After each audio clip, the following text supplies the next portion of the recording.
Coat analysis. ഒരു DNA സാമ്പിളിൽ എത്രമാത്രം റെപ്പറ്റേറ്റീവ് DNA സീക്വൻസസ് എക്സിസ്റ്റ് ചെയ്യുന്നുണ്ട് എന്നറിയാൻ വേണ്ടി ഉപയോഗിക്കുന്ന ഒരു ബയോകെമിക്കൽ ടെക്നിക്കാണ് കോട്ട് അനാലിസിസ്. ഈ സെഷനിൽ കോട്ട് അനാലിസിസിൻ്റെ പ്രിൻസിപ്പിളും പ്രൊസീജിയറുമാണ് മെയിനായിട്ട് എക്സ്പ്ലെയിൻ ചെയ്യാൻ പോകുന്നത്. So cot analysis is a biochemical technique that measures how much repetitive DNA is in a DNA sample. ഈ പർട്ടിക്കുലർ ടെക്നിക്ക് എംപ്ലോയ് ചെയ്യുന്നത് കൊണ്ടുള്ള അഡ്വാൻറ്റേജസ് എന്തൊക്കെയാണെന്ന് നോക്കാം. ജീനോം സ്ട്രക്ചർ, ഓർഗനൈസേഷൻ, ഇതിനെക്കുറിച്ചൊക്കെ ഒരു നല്ല ഇൻഫർമേഷൻ ഇതിൽ നിന്ന് കിട്ടും. It will provide A good information, concrete information about the genome structure and it's organisation. പിന്നെ അടുത്ത അഡ്വാൻറ്റേജ് എന്ന് പറയുന്നത് this particular technique is used to simplify the sequencing of genomes that contain large amounts of repetitive sequences. Repetitive sequences വളരെയധികം ഉള്ള ജീനോംസിൻ്റെ sequencing പ്രൊസീജിയറിനെ ഇത് വളരെയധികം simplify ചെയ്യും. വളരെ ഈസി ആയിട്ട് ഓൾറെഡി ബയോകെമിക്കൽ അനാലിസിസ് വഴി റെപ്പറ്റേറ്റീവ് സീക്വൻസസ് ജീനോമിനകത്ത് എത്രമാത്രം ഉണ്ട് എന്ന് അറിഞ്ഞു കഴിഞ്ഞാൽ ആ പർട്ടിക്കുലർ ജീനോമിൻ്റെ സീക്വൻസിങ് കുറച്ചുകൂടെ സിംപ്ലിഫൈഡ് ആവും. ഈ പർട്ടിക്കുലർ ടെക്നിക്ക് ഡെവലപ്പ് ചെയ്തത് റോയ് ബ്രിട്ടൺ എന്ന് പറയുന്ന ഒരു പർട്ടിക്കുലർ സയൻറ്റിസ്റ്റ് ആണ്. 1960s ഡെവലപ്പ് ചെയ്തത്. It was through coat analysis that the redundant or repetitive nature of eukaryotic genomes was first discovered. ഈ പർട്ടിക്കുലർ ടെക്നിക്ക് ഉപയോഗിച്ചിട്ടാണ് യൂക്കാരിയോട്ടിക് ക്രോമസോംസിൽ അല്ലെങ്കിൽ യൂക്കാരിയോട്ടിക് ജീനോംസിൽ റെപ്പറ്റേറ്റീവ് DNA എക്സിസ്റ്റ് ചെയ്യുന്നുണ്ട് അല്ലെങ്കിൽ റെപ്പറ്റേറ്റീവ് സീക്വൻസുകൾ എക്സിസ്റ്റ് ചെയ്യുന്നുണ്ട് എന്ന് ആദ്യമായിട്ട് എസ്റ്റാബ്ലിഷ് ചെയ്തത് അല്ലെങ്കിൽ ഡിസ്ക്രൈബ് ചെയ്തത്. അപ്പോൾ അങ്ങനെ ഒരു ഹിസ്റ്റോറിക്കലായിട്ടുള്ള പെർസ്പെക്റ്റീവും ഈ പർട്ടിക്കുലർ ടെക്നിക്കിന് ഉണ്ട് അല്ലെങ്കിൽ കോട്ട് അനാലിസിസിന് ഉണ്ട്. ഇതിൻ്റെ പ്രിൻസിപ്പിൾ നമുക്ക് അനലൈസ് ചെയ്യാം. DNA എന്ന് പറയുന്നത് പോളി ന്യൂക്ലിയോടൈഡ്സിൻ്റെ ഒരു മാക്രോ മോളിക്യൂളാണ് അല്ലെങ്കിൽ ഒരു പോളിമറാണ്. DNA ഡബിൾ സ്റ്റാൻഡേർഡ് ഹെലിക്സ് ആയിട്ടാണ് എക്സിസ്റ്റ് ചെയ്യുന്നത്. DNAക്ക് 2 സ്ട്രാൻഡ്സ് ഉണ്ട്, ആൻറ്റി പാരലൽ ആയിട്ടുള്ള 2 സ്ട്രാൻഡ്സ്. ഒരെണ്ണം 5' to 3' ഡയറക്ഷനിലാണ് ഓറിയൻറ്റ് ചെയ്തിരിക്കുന്നതെങ്കിൽ മറ്റേ സ്ട്രാൻഡ് 3' to 5' ഡയറക്ഷനിലായിരിക്കും എക്സിസ്റ്റ് ചെയ്യുന്നത്. DNAയിലുള്ള ന്യൂക്ലിയോടൈഡ്സിനെ ഓപ്പോസിറ്റ് സ്ട്രാൻഡ്സിലുള്ള ന്യൂക്ലിയോടൈഡ്സിനെ പരസ്പരം ബന്ധിപ്പിച്ച് നിർത്തുന്നത് ഓരോ ന്യൂക്ലിയോടൈഡിനകത്തുള്ള നൈട്രോജിനസ് ബേസസ് അടുത്ത സ്ട്രാൻഡിലുള്ള ന്യൂക്ലിയോടൈഡുമായിട്ട് നൈട്രോജിനസ് ബേസുമായിട്ട് ഉണ്ടാക്കുന്ന ഹൈഡ്രജൻ ബോണ്ടിങ് ആണ്. അഡിനിനും തൈമിനും തമ്മിൽ 2 ഹൈഡ്രജൻ ബോണ്ടും ഗുവാനിനും സൈറ്റോസിനും തമ്മിൽ 3 ഹൈഡ്രജൻ ബോണ്ട്സുമാണ് എക്സിസ്റ്റ് ചെയ്യുന്നത്.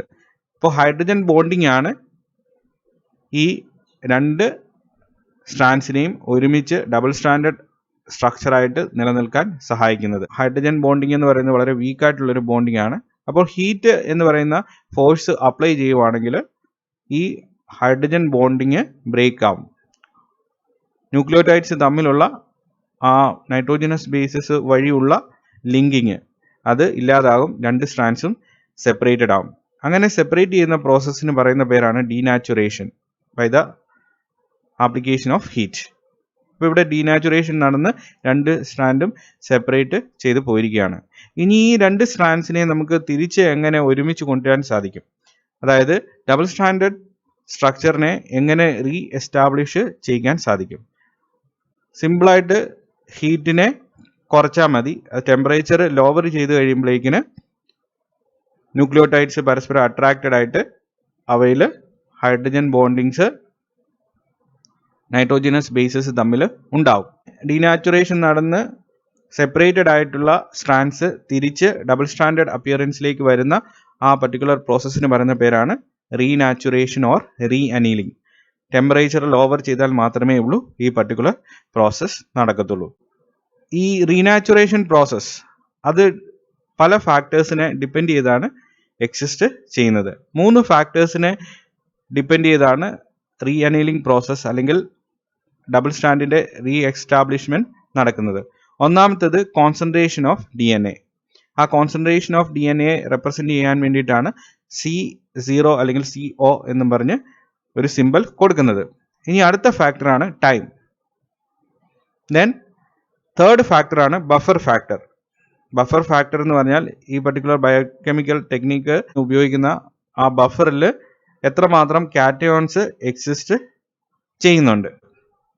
The procedure of COT analysis involves heating a sample of genomic DNA until it denatures into the single stranded form and then slowly cooling it so the strands can pair back together. While the sample is cooling, measurements are taken of how much of the DNA is base paired at each temperature. DNA എന്ന് പറയുന്നത് നേരത്തെ തന്നെ പറഞ്ഞു രണ്ട് തരത്തിലുള്ള സീക്വൻസുകളാണ് അവിടെ വരുന്നത്, unique DNA sequences and repetitive DNA sequences.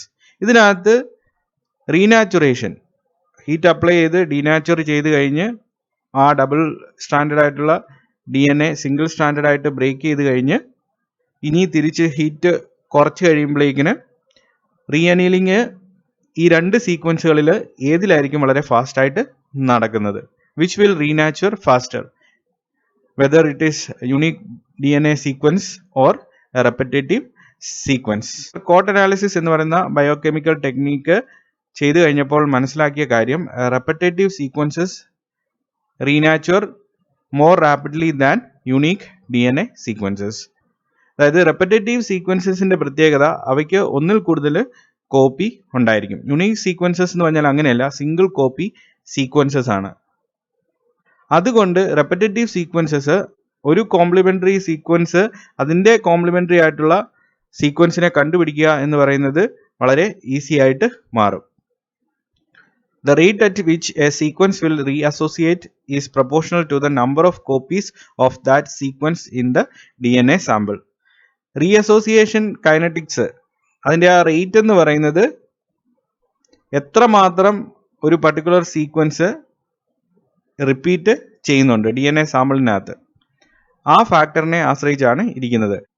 Samples with highly repetitive sequence will renature rapidly. അപ്പോൾ റെപ്പറ്റേറ്റീവ് DNA വളരെ കൂടുതലുള്ള ഒരു ജീനോമാണ് ഈ കോട്ട് അനാലിസിസിന് വിധേയമാക്കുന്നതെങ്കിൽ പെട്ടെന്ന് തന്നെ അത് റീനാച്ചുർ ചെയ്യും. കോട്ട് അനാലിസിസിന് കറസ്പോണ്ടിങ് ആയിട്ടുള്ള ഒരു ഗ്രാഫിക്കൽ റെപ്രസെൻറ്റേഷൻ ആണ് നിങ്ങളിവിടെ കാണുന്നത്. അവിടെ നമ്മൾ എക്സ് ആക്സിസിൽ പ്ലോട്ട് ചെയ്തിരിക്കുന്നത് കോട്ട് വാല്യൂ എന്ന് പറയുന്ന വാല്യൂ ആണ്, അതായത് concentration of DNA into time into buffer factor. ഈ മൂന്ന് കാര്യങ്ങൾ ലോഗരിതമിക് ആയിട്ട് എക്സ് ആക്സിസിൽ റെപ്രസെൻറ്റ് ചെയ്തിരിക്കുകയാണ്, ലോഗ് 10 കോട്ട്. ദെൻ വൈ ആക്സിസിൽ റെപ്രസെൻറ്റ് ചെയ്യുന്നത് percentage of single standard DNA. The repetitive DNA sequences renature at lower code values than single copy sequences.